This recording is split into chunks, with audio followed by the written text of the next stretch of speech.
Halo semua, selamat datang di video pembelajaran mengenai mengatasi permasalahan transportasi pribadi di DKI Jakarta dengan kebijakan ERP. Video ini disusun oleh Akbar Dahlan, Anindita Budi Rahmayani, dan Rizky Deko yang merupakan mahasiswa MPKP UI berdasarkan bimbingan di kelas Ekonomi Kebijakan Perkotaan dengan Bapak Dr. Ardi Aji. Daerah perkotaan seperti DKI Jakarta yang memiliki aktivitas ekonomi cukup tinggi serta penyediaan berbagai fasilitas sosial, bisnis, dan budaya menyebabkan daya tarik di perkotaan meningkat dan mendorong terjadinya urbanisasi. Fenomena urbanisasi menyebabkan peningkatan jumlah penduduk yang diikuti peningkatan pertumbuhan kendaraan pribadi. Hal ini berakibat pada peningkatan permintaan terhadap infrastruktur publik, khususnya jalan raya di DKI Jakarta. Dilihat dari tabel 1, jumlah mobil penumpang yang merupakan kendaraan pribadi di DKI Jakarta mengalami peningkatan yang paling tinggi dibandingkan kendaraan lainnya. Namun, pertumbuhan kendaraan ini tidak diiringi pembangunan infrastruktur jalan yang memadai. Menurut data pemerintah Provinsi DKI Jakarta, pertumbuhan jalan raya di Jakarta hanya sekitar 0,1% setiap tahunnya. Kondisi inilah yang kemudian menyebabkan terjadinya kemacetan. Kemacetan akan memberikan eksternalitas negatif atau menimbulkan biaya eksternalitas yang perlu diinternalisasi. Kehadiran eksternalitas negatif diketahui mengakibatkan inefisiensi, kecuali dampaknya dapat diinternalisasi. Dampak negatif dari kemacetan antara lain adalah menimbulkan polusi dan memakan waktu. Menurut estimasi, setiap tahunnya masyarakat Jakarta menghabiskan lebih dari 400 jam di jalan. Jika biaya eksternalitas tersebut tidak dipertimbangkan pada kurva keseimbangan, produsen akan menghasilkan barang di tingkat yang tidak efisien atau lebih banyak dari yang seharusnya, yaitu pada titik Q1 dan dengan harga yang relatif lebih murah pada titik P1.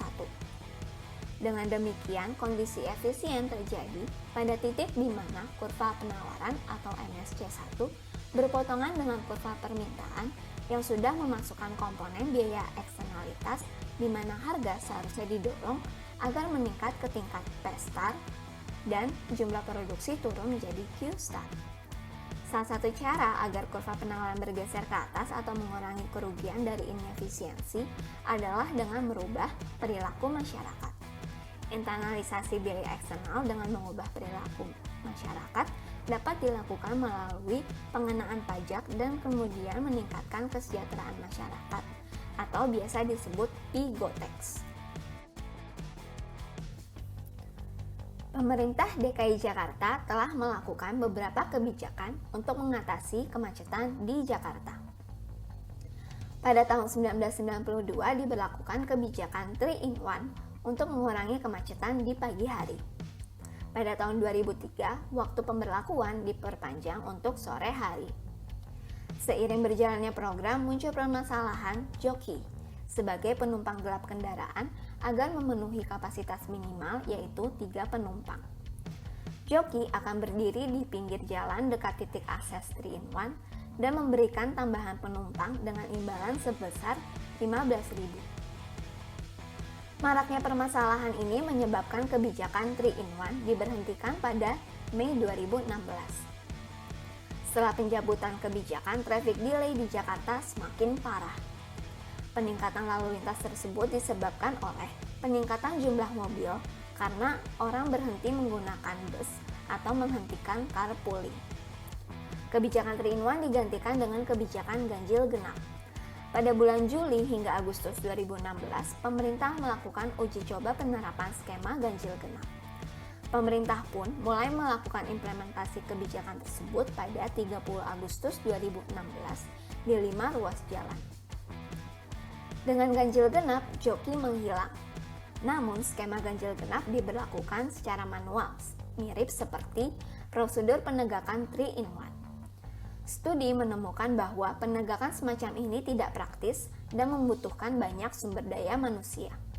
Selain itu, pada awalnya skema ganjil genap mungkin tampak mudah digunakan, tetapi dalam perjalanannya akan tidak efektif. karena kualitas pemantauan akan tergantung pada individu yang bertanggung jawab untuk pemantauan.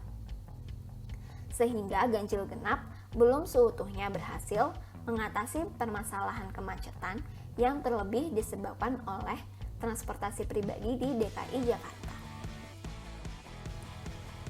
Salah satu praktik harga kemacetan adalah melalui kebijakan Electronic Road Pricing atau ERP. Kebijakan ini mirip dengan konsep di GoTax yang telah disebutkan di awal, yaitu dengan pengenaan tarif untuk menghilangkan eksternalitas negatif. Pada tahun 1975, Singapura mengenalkan kebijakan operasional pricing SIM dengan nama Area Licensing. Dengan kebijakan itu, pengguna kendaraan harus membeli license dan menunjukkan di layar kaca kendaraan apabila ingin memasuki zona restriksi di jam sibuk. Pada saat kebijakan ini diterapkan, kendaraan yang masuk zona restriksi turun sebesar 44%. Kemudian pada tahun 1998, Singapura memberlakukan ERP. Lalu lintas menuju pusat kota atau CBD menurun 10 hingga 15% dibandingkan dengan skema ALS. Selain Singapura, London ikut memperkenalkan skema tarif kebijakan di daerah pusat yang mencakup area 22 km. Penerapannya adalah sebagai berikut. Tarif akan dikenakan sebesar 5 pounds, selanjutnya meningkat menjadi 8 pounds untuk setiap kendaraan yang melintas atau parkir di jalan dari jam 7 hingga setengah 7 malam di hari kerja. Setelah 1 tahun, lalu lintas yang berada di zona restriksi turun 18% di waktu tarif berlaku. Selain itu, sebesar 50 hingga 60% masyarakat beralih ke penggunaan transportasi publik dan terjadinya peningkatan reliabilitas dari waktu tempuh perjalanan. Kami merekomendasikan kebijakan ERP untuk diterapkan di DKI Jakarta, mengingat kebijakan ini terbukti berhasil di negara-negara yang menerapkannya. Meskipun pandemi COVID-19 menyebabkan kemacetan berkurang akibat terbatasnya aktivitas ekonomi, namun dalam jangka panjang kebijakan ERP akan tetap relevan untuk mengatasi kemacetan di DKI Jakarta. Terlebih mengingat insentif atau pembebasan tarif PPNBM yang dikeluarkan pemerintah pada masa pandemi untuk meningkatkan penjualan mobil. Hal ini dapat menyebabkan peningkatan pengguna kendaraan pribadi setelah masa pandemi dan kemudian memperparah kemacetan. Namun, untuk mengimplementasikan ERP, ada beberapa hal yang perlu menjadi catatan. Pertama, pemerintah harus bisa menyediakan perangkat teknologi yang tepat sesuai dengan kebutuhan dan kapasitas dari sumber daya yang dimiliki. Beberapa teknologi diantaranya seperti Dedicated Short Range Communication, Automatic Number Plate Recognition, dan Global Positioning System. Kedua, pemerintah perlu mengeluarkan regulasi kepada produsen mobil untuk memasang perangkat yang mampu melacak setiap perjalanan kendaraan baru yang ada di jalan.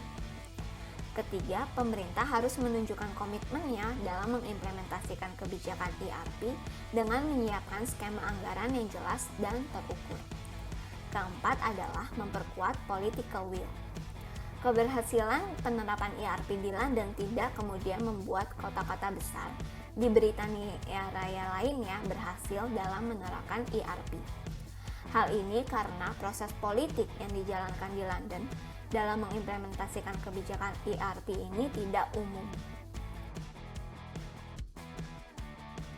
Itulah tadi rekomendasi kebijakan dari kami untuk mengatasi kemacetan yang disebabkan transportasi pribadi di DKI Jakarta dan belum dapat seutuhnya teratasi dengan kebijakan ganjil genap. Terima kasih telah menonton video kami.